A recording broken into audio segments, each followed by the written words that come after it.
পার্লামেন্টে আপনি যা ইচ্ছে তাই করতে পারবেন না। বাংলাদেশের পার্লামেন্ট সভারিন না। বাংলাদেশে প্রথম গণভোট হয়েছে 1977। সংবিধানে আসার আগে তাহলে যে বলছেন যে জনগণ না বুঝে ভোট দিয়ে দিয়েছে, এখন আমরা যদি বলি বিএনপির 31 দফা না বুঝে জনগণ দানের শীষে ভোট দিয়ে দিয়েছে, আর উপর দিকে যেভাবে থুতু দিচ্ছেন আমি কোয়াইট শিওর এই থুতু আপনাদের নিজের গায়েই কয়দিন পরে ঘুরে এসে পড়বে। তো অপেক্ষা করেন থুতু নিজের গায়ে আসা পর্যন্ত। সংবিধানের 65-এ বলা আছে পার্লামেন্ট কি করবে, কোন কাজটা করতে পারবে। বলা হচ্ছে সংবিধানের বিধানাবলী সাপেক্ষে প্রজাতন্ত্রের আইন প্রণয়ন ক্ষমতা সংসদের উপর ন্যস্ত হইবে। সংবিধানের বিধানাবলী সাপেক্ষে হতে হবে। এমন কোন কাজ পার্লামেন্ট যদি করেন যা সংবিধানের বাইরে, তাহলে বাংলাদেশের সুপ্রিম কোর্ট এটাকে অসাংবিধানিক ঘোষণা করে দিবে। অতীতে 8ম সংশোধনী অসাংবিধানিক হয়েছে, 7ম সংশোধনী অসাংবিধানিক হয়েছে, 13তম সংশোধনী অসাংবিধানিক হয়েছে, 16তম সংশোধনী অসাংবিধানিক হয়েছে, 15তম সংশোধনী অসাংবিধানিক হয়েছে। এগুলো তো পার্লামেন্টেই পাশ হয়েছিল। তাহলে সুপ্রিম কোর্ট অসাংবিধানিক বলল যে, এর অর্থ হলো এটা পার্লামেন্টে আপনি যা ইচ্ছে তাই করতে পারবেন না। বাংলাদেশের পার্লামেন্ট সভারিন না। বাংলাদেশের পার্লামেন্ট যে সভারিন না, বাংলাদেশের সুপ্রিম কোর্ট এটা বলছেন। দেখেন আমি পড়ে শোনাই ষোড়শ সংশোধনীর রায়ের অংশ। Only the people are sovereign and only the constitution is supreme. All other institutions are merely the institutions or agencies to fulfill the greatest purposes enunciated in the constitution. Supreme court বলে দিচ্ছে শুধুমাত্র জনগণই সার্বভৌম আর সংবিধানই supreme. আর parliament বলি, সরকার বলি, বিচার বিভাগ বলি, এগুলো সব হলো সংবিধানের অধীনে আলাদা আলাদা অঙ্গ। এগুলো সুপ্রিম না। এটা একটা আরেকটাকে চেক দেয়। পার্লামেন্ট যদি বেআইনি কাজ করে সুপ্রিম কোর্ট চেক দেয়। সুপ্রিম কোর্ট যদি এমন কোন কাজ করতে পারবে না যা পার্লামেন্টের উপর বাধ্যকর, ডাইরেকশন দিতে পারবে না। আবার সরকার যদি এমন কোন বেআইনি কাজ করে সুপ্রিম কোর্টে গেলে স্টে হয়ে যায়। তাহলে সুপ্রিম কোর্ট, সরকার, পার্লামেন্ট তিনটার একটা ট্রায়াঙ্গেল মিলে রাষ্ট্র। এই রাষ্ট্রের ভিতরে তিনটার একটাও সভারিন না, একটাও সার্বভৌম না। সার্বভৌম হলো এস পার আর্টিকেল 7 এবং বাংলাদেশের সংবিধানের 1 নম্বর অনুচ্ছেদ বলে শুধুমাত্র সার্বভৌম হলো জনগণ। এখন পরবর্তী প্রশ্ন, গণভোট হলো জনগণের এইরকমই ইচ্ছার ডাইরেক্ট বহিঃপ্রকাশের নাম হইল গণভোট। আচ্ছা, বাংলাদেশে কি গণভোট ছিল? ছিল না। 72 সালের সংবিধানে কোনো গণভোট ছিল না। গণভোট আসলো কখন? প্রথম গণভোট আনলেন second proclamation order, 5th amendment order of 1978। Bangladesh সংবিধানের গণভোটের বিধান প্রথম শহীদ প্রেসিডেন্ট জিয়াউর রহমান যোগ করেন।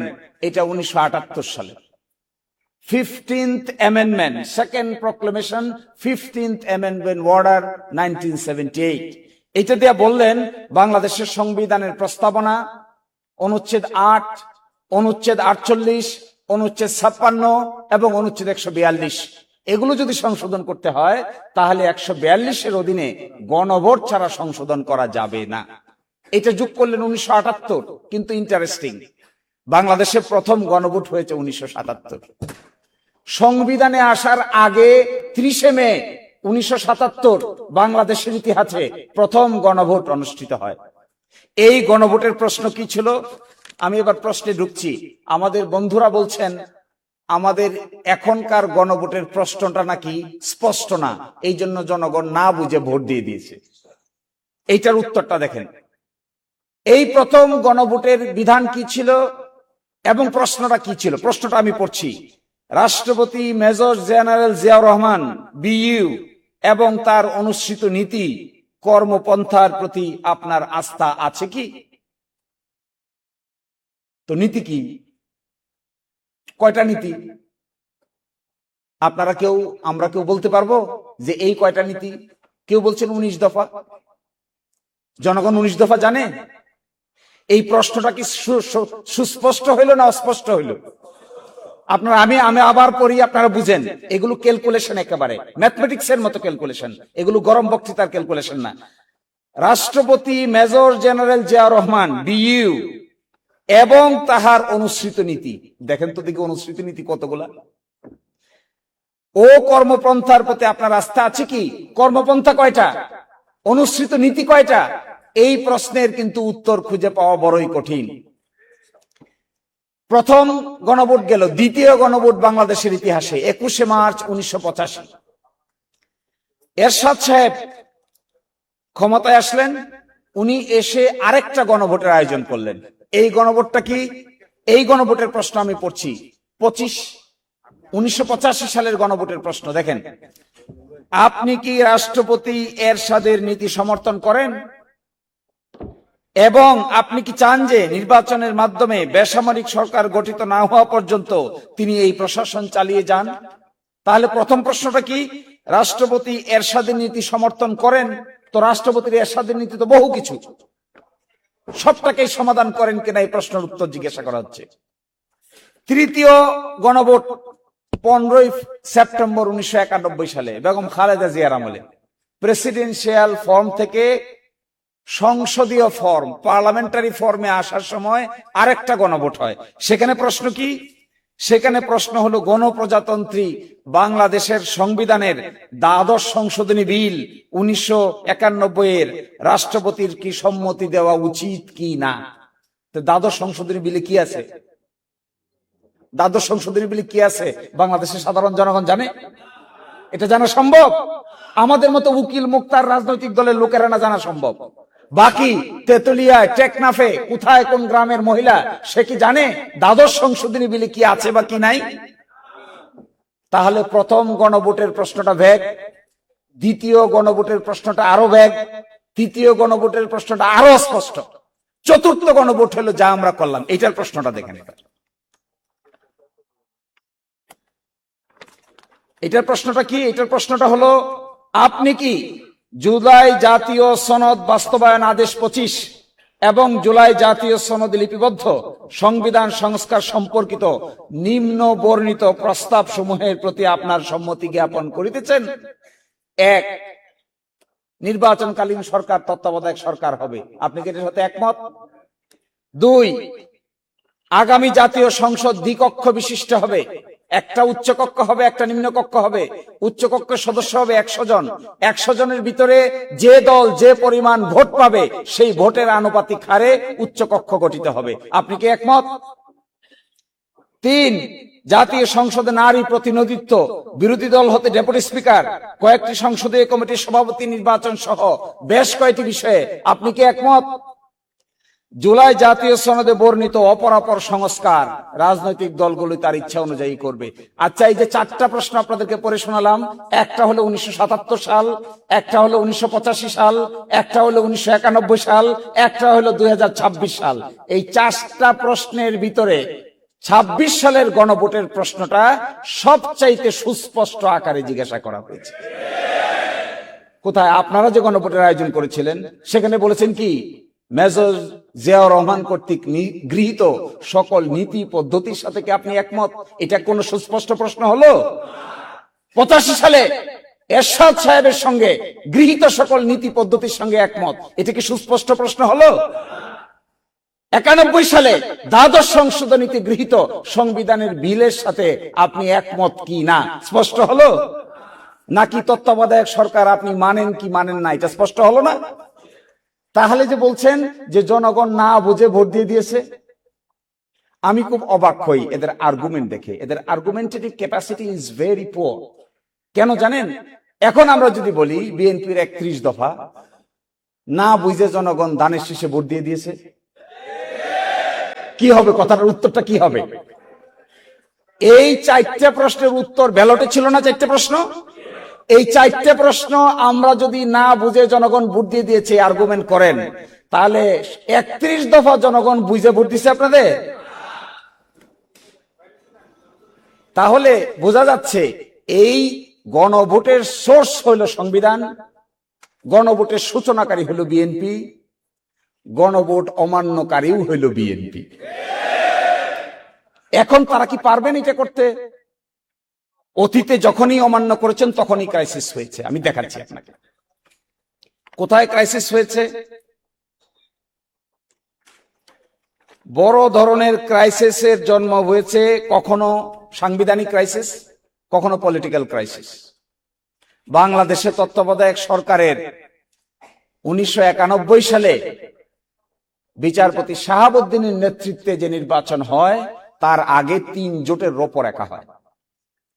এই 3 জোটের রূপরেখা 91 সালে ক্ষমতায় আসার পরে তারা বেমালুম ভুলে গেছে। 91 সালে এসে একটা গণভোটের আয়োজন করে প্রেসিডেন্সিয়াল ফর্ম থেকে পার্লামেন্টারি ফর্মে আসছে। এইটা পরবর্তীতে না মেনে তত্ত্বাবধায়ক সরকার সিস্টেম কন্টিনিউ না করার কারণে যে সংকটের তৈরি হয়েছিল 1996 সালে একটা সেম ইলেকশন করে এই সংকট থেকে বের হয়ে গিয়ে 96 সালেই মাত্র 15 দিন সংসদে থেকে গভীর রাতে তত্ত্বাবধায়ক সরকারের বিল সংসদে পাশ করে ওই সংকট থেকে বাংলাদেশের মানুষ মুক্তি পেতে হয়েছে। তা আপনারা আবার করবেন এটা? আবার গভীর রাতে পার্লামেন্ট বসিয়ে আরেকটা গণভোটের রায় মানার চেষ্টা করবেন? আশ্চর্য ব্যাপার। ওই সময় কি হয়েছিল জানেন? বাংলাদেশের ইতিহাসে সময় শেষ নাকি? আচ্ছা, বাংলাদেশের ইতিহাসে পার্লামেন্ট বয়কট নামে একটা কেস আছে, পার্লামেন্ট বয়কট কেস। যখন মাগুরাতে উপনির্বাচন হলো, খুবই বাজে উপনির্বাচন হলো, সকলে আন্দোলন করলো। আওয়ামী লীগ, জামাত ইসলামী, জাতীয় পার্টি পার্লামেন্ট থেকে বয়কট করলো। পার্লামেন্ট বয়কট করে পার্লামেন্টে গেল না। 90 দিন পার হয়ে গেল। বাংলাদেশের সুপ্রিম কোর্ট একটা রেফারেন্স চালু করলেন। রাষ্ট্রপতি জিজ্ঞাসা করলেন 90 দিনের বেশি ওনারা পার্লামেন্টের বাইরে আছেন, ওনাদের পার্লামেন্ট সদস্য আছে কি নাই। এটাকে বলে পার্লামেন্ট বয়কট কেস। বাংলাদেশের ইতিহাসে এটাই প্রথম রেফারেন্স। ওই রেফারেন্সে প্রথম উত্তর এসে সকলেই বয়কট করলো, ক্রাইসিস হলো, আন্দোলন হলো, কিন্তু একটা নির্বাচন হলো, কেউ পার্টিসিপেট করলো না। অবশেষে রেজাল্ট কি হলো? তত্ত্বাবধায়ক সরকার আপনারা গভীর রাতে পাশ করা ছাড়া আর কোন রাস্তা খুঁজে পান নাই। দ্বিতীয় গণভোট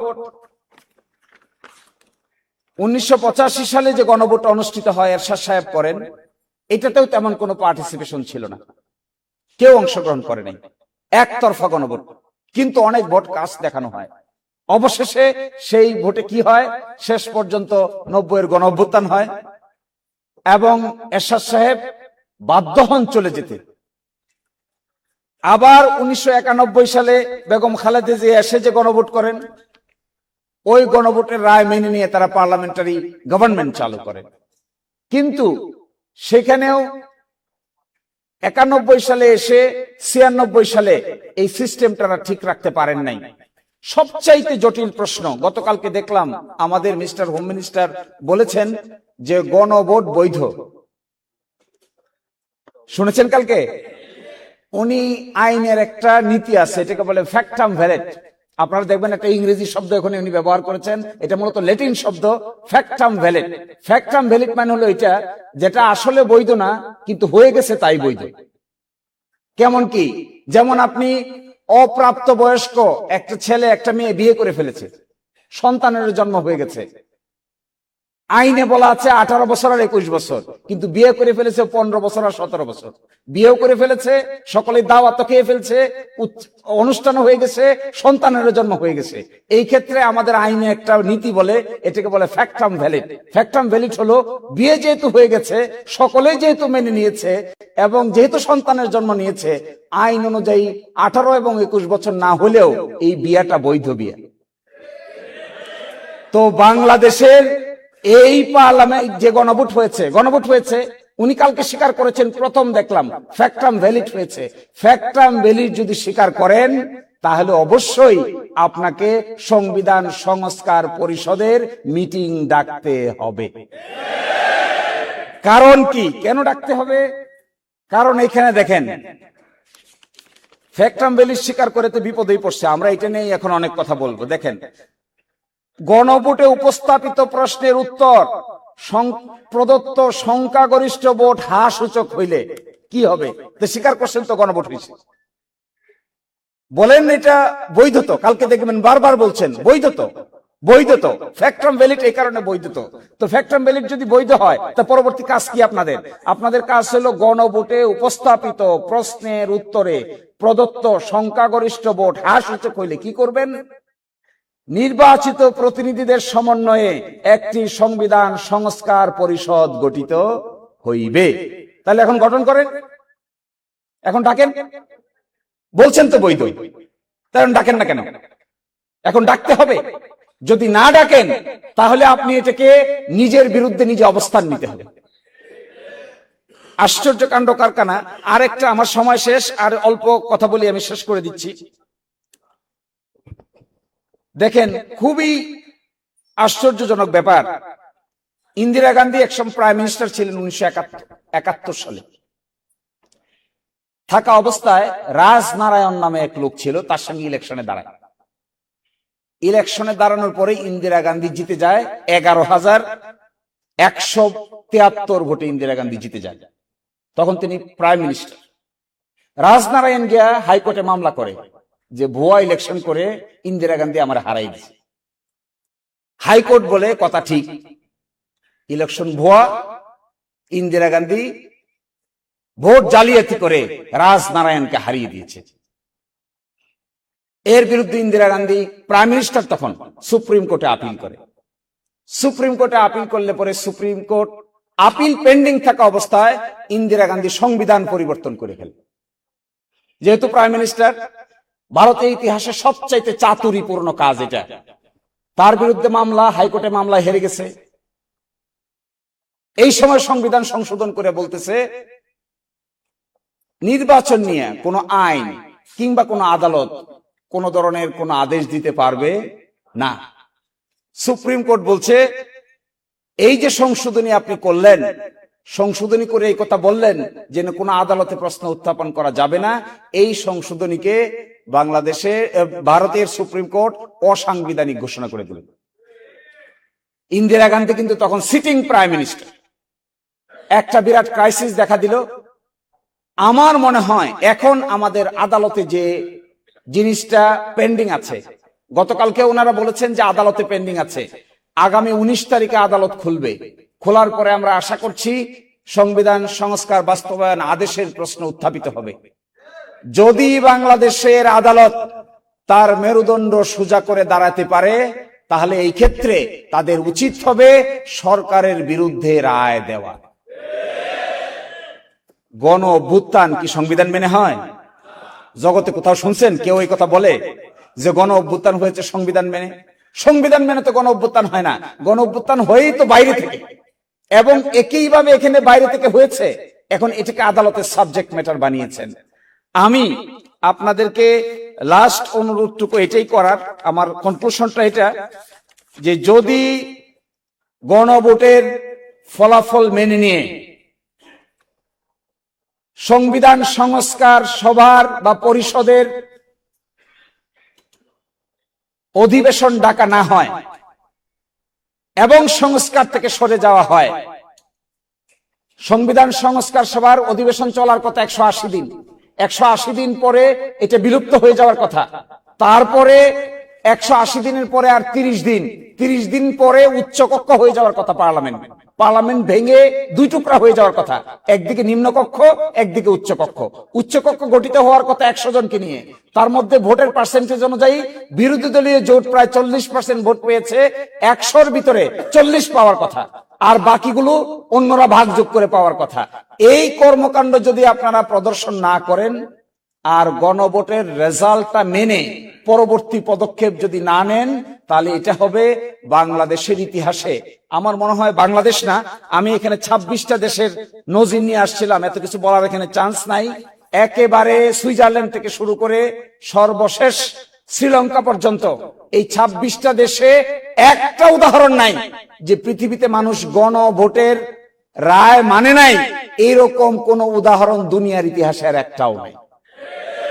তো আমি আপনাদেরকে অনুরোধ করব, আপনাদের উচিত হবে, আমাদের সকলের উচিত হবে এই গণভোটের রায়টা আপনারা মেনে নেবেন।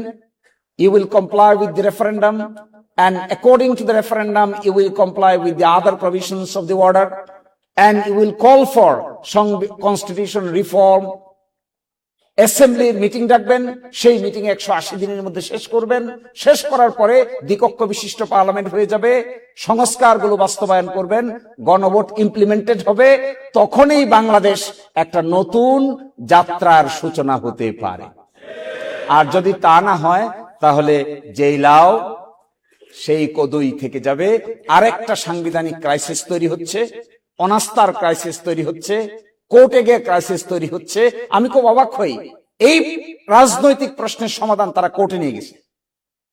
আচ্ছা বলেন তো, তত্ত্বাবধায়ক সরকারের সমাধান বাংলাদেশের কোর্ট দিয়ে বাংলাদেশের ইতিহাসে কি ভালো হলো না খারাপ হলো? তত্ত্বাবধায়ক সরকার প্রবর্তন করেছিলাম আমরা রাজনৈতিক ভাবে, এটাকে ওনারা নিয়ে গেছেন কোর্টে। কোর্ট গিয়ে বলছেন অসাংবিধানিক। 17 বছর দেশে আগুন জ্বলছে, এখন এসে কোর্ট আবার বলছেন সাংবিধানিক। তো এখন সাংবিধানিক হিসেবে আবার তত্ত্বাবধায়ক সরকার জাতির জীবন থেকে চলে গেছে 17 ইয়ার্স।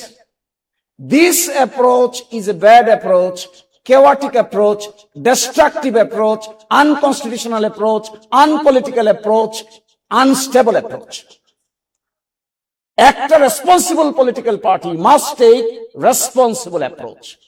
রেসপন্সিবল অ্যাপ্রোচ যদি না হয়, আপনি গণভোট চাইলেন, গণভোটের পক্ষে আপনি প্রচারণা চালালেন, আইন হলো, সকলেই পার্টিসিপেট করলাম, এখন বলেন জনগণ না বুঝে নাকি ভোট দিয়ে দিয়েছে।